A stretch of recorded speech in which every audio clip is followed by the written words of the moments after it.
Hi viewer, I'm Nino. And I'm Kerry. And together we're Ferrari's on Safari. We're nearly grey nomads exploring Australia with our two dogs in our JB Dirt Roader van. So pour a wine and join us on our trips for our cringes, whinges and binges. Cheers. Cheers all.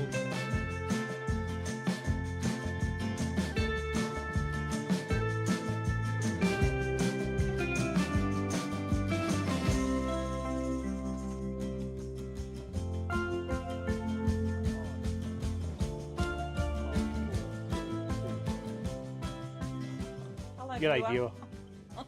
Welcome to episode 7. We think it is. Yeah, we were just talking about that before. We're pretty sure we're up to episode 7. Where have we been? So in this instalment, we're going to cover Burdekin Cane Farm. We've started to make ourselves south now, and I think we can both quite comfortably say, we're struggling with the cold. We're struggling with the cold big time. We're a bit over it actually.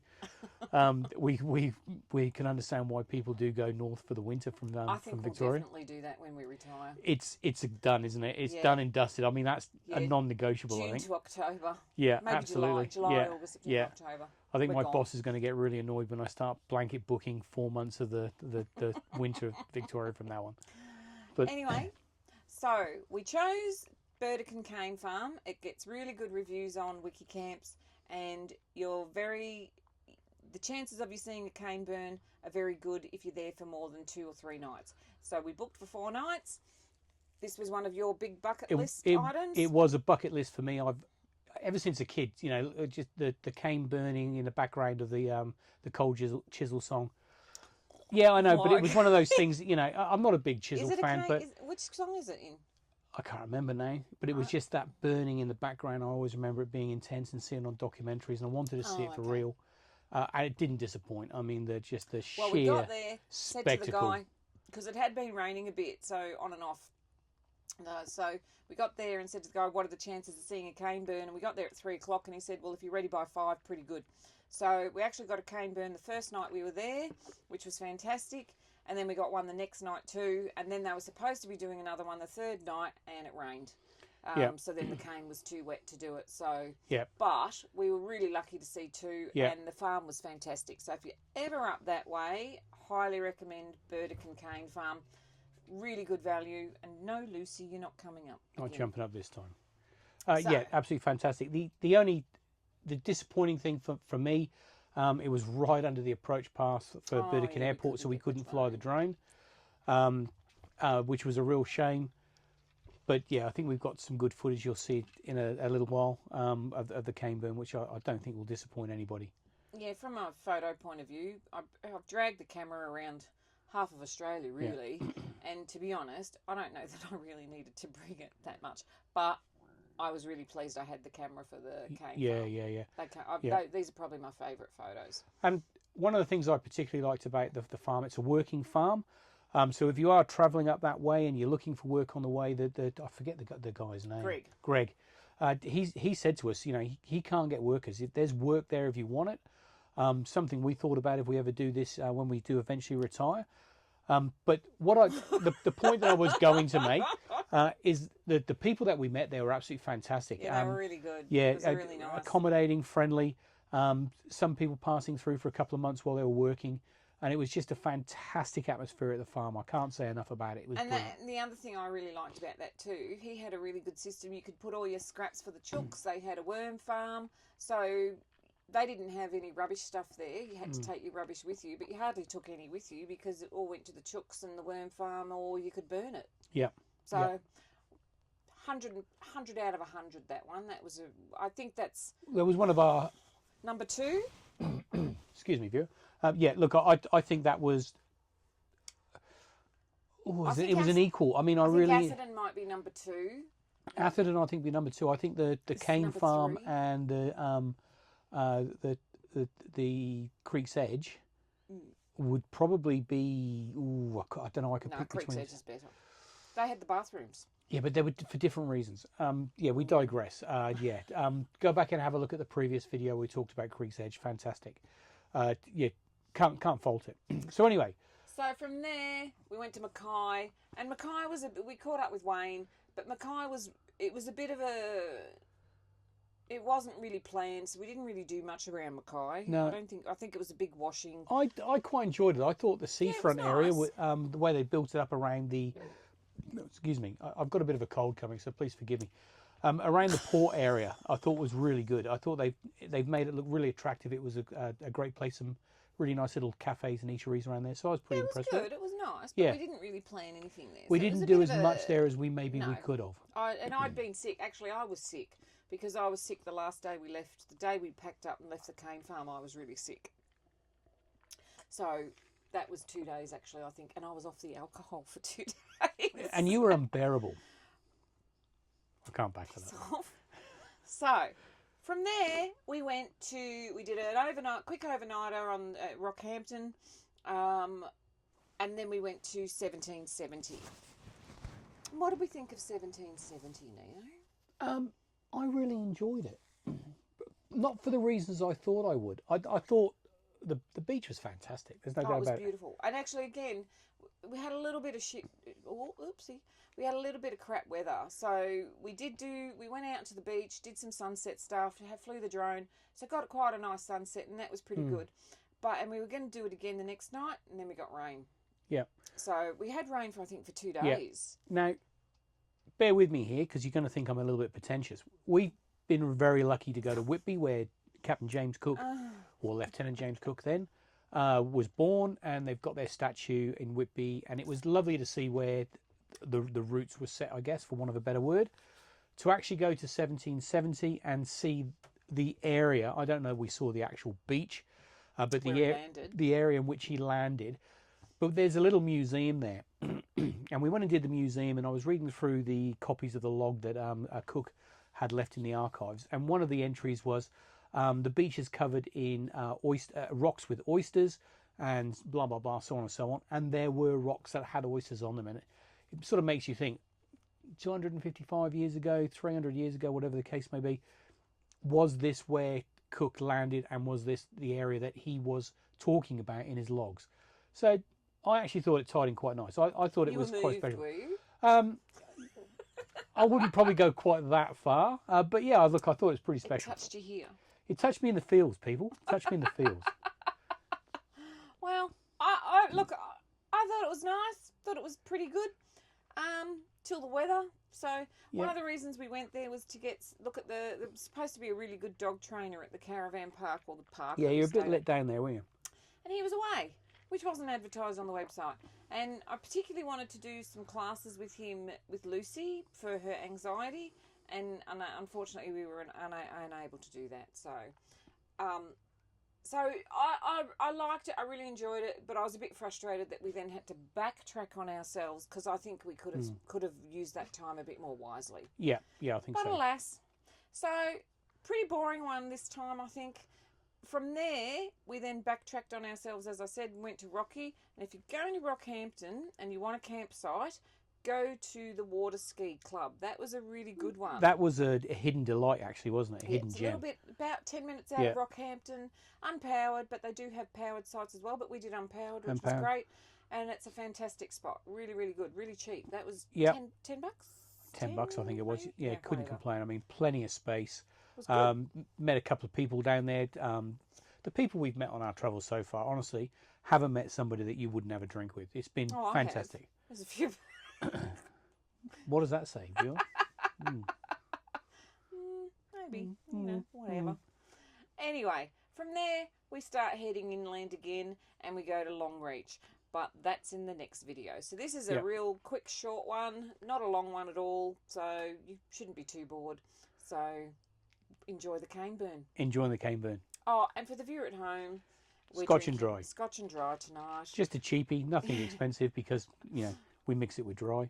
Yeah, and we're still trying to cut back on our expenses. You just watch your mouth. Unsuccessfully. Yeah, you're not going to say cut back on the beer and the alcohol, are you? No. I'd rather cut back on air. One thing about good coming back into the coming south, what have we got access to again? Dan Murphy's. Dan Murphy's. Yeah. Woo! Yeah. You can't mention the name Dan in Victoria anymore, but Dan Murphy's is all right.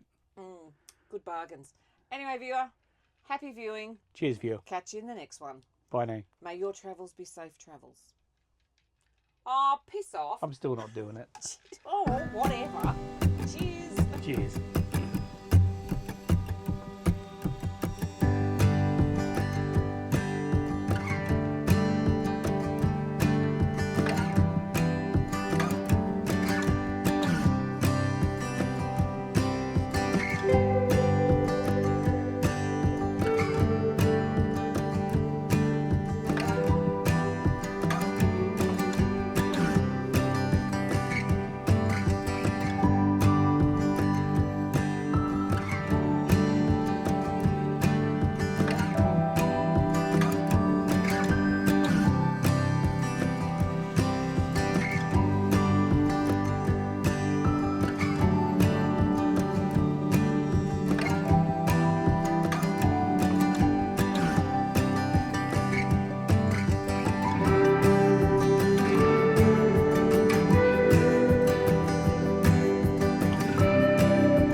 I want to sing the flame through.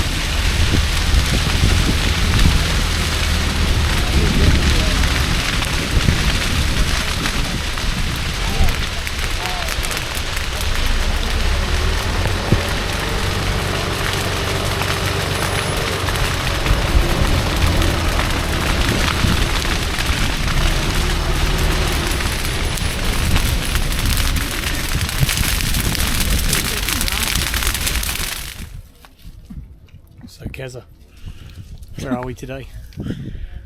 Mackay. We like Mackay, don't we? I think yes. My initial impression is very nice. It's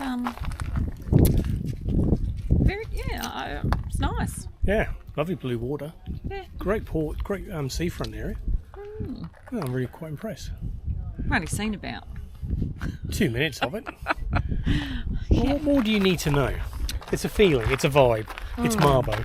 It is. It's very nice. Nice, well spaced out. Good roads. That's always good. You want good roads. Yeah. Boring. Big. You're boring. Nice big shopping centre. Best magnet ever. Yeah, I like that one. Did you get crabs in Mackay? Mackay. Mackay, sorry. Mackay. I think it's Mackay. I'm pretty sure it's Mackay. Anyway, Mackay, potato. Potato.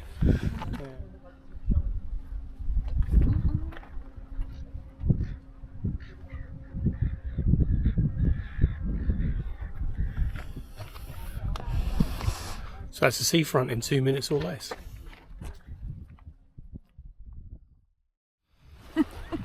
All right, lover. I'm not going to do the where are we, Keza, because we've done that to death, I think. But we're at 1770. So you may as well have done where are we? Yeah, I'm just saying. We're actually at the sunset location. We're sitting on the beach, which is your biggest nightmare, isn't it? Oh yeah, I'm not a big beach lover. But I will say that... Oh, that didn't turn out, did it? We'll do it again. But what do we think of it anyway? Oh, hang on. This is so.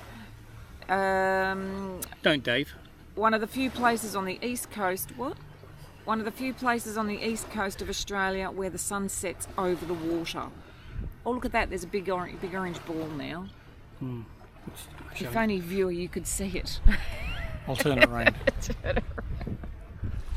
There you go. Quick glimpse. Now back to us. Back to you. Back to me. Yeah. Well. Look at the sunset. Now back to me. Now look back at to the you. sunset. And back to me. Yeah. So, what's happening? Well, I'm covered in sand. It's doing my head in. I know you don't like that sort of thing. But I'm thinking it's a fish and chip night. No. You had fish and chips yesterday. You've got more serves of fish and chips than we've had scones, and that's saying a lot. I'll let you make your scones tomorrow. I'll let you make your scones. Well, it's supposed to be raining tomorrow, so we might be at home doing some baking. So, but yeah, we'll do fish and chips Saturday night because we did have fish and chips yesterday, and they are delicious. They are. At the Rusty Pelican. I think look at that. That's nice. I actually think overall this has been a bit of an all right stop. I'm actually quite impressed with 1770. Yeah, it's very pretty. Yeah, it's very nice. It's a lovely place. It's where the magic began. Where Captain Cook set foot on Australian soil. Well, it's the after second time. Yeah, so this is his second stop. He went to Botany Bay first and then came down here. So this is the first time he set foot in Queensland. In Queensland, yeah. And then he went, oh Christ, it's hot. Yeah. After a 6 months pleasure cruise from the UK, he probably said to himself, let's leave that government behind. This is all right. Okay. I'll have a bit of that, he thought. Ooh, I can't do a Yorkshire accent. Anyway, don't you think it's I quite thought that interesting? Was a Somerset accent. You're a Somerset, isn't it? Oh, okay. I kind of think it's quite special that we've been to Whitby, which is where Cook was born, and we've come out to probably one of his most well-known achievements, and discovering Australia and claiming it for the king. I think he just came out, copped a squat, and thought this is all right. Yeah. Well, it depends on your thoughts. I think we've done a fantastic job in 250 years of making this country what it is. We're going to shove the dogs in the car. Today's one of the days where I wish we'd left them at home. It's not been a good day for Lucy. She doesn't like the sound of the water lapping. Ollie's been perfect, but yeah, poor Lucy. No. Anyway. Look at that. I'm going to turn this off and then start again with you should turn around. Well, I'll do it that way. The director's pain in the ass. Honestly, you can't ask for a better view, I don't think.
What month did he arrive? May.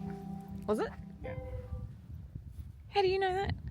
I know lots of things. Are you just making that? Are you just because you were just at the museum? Maybe. I'm a dad. I know things. That's my job. May 1770, and he rocked up and went, have a look at this.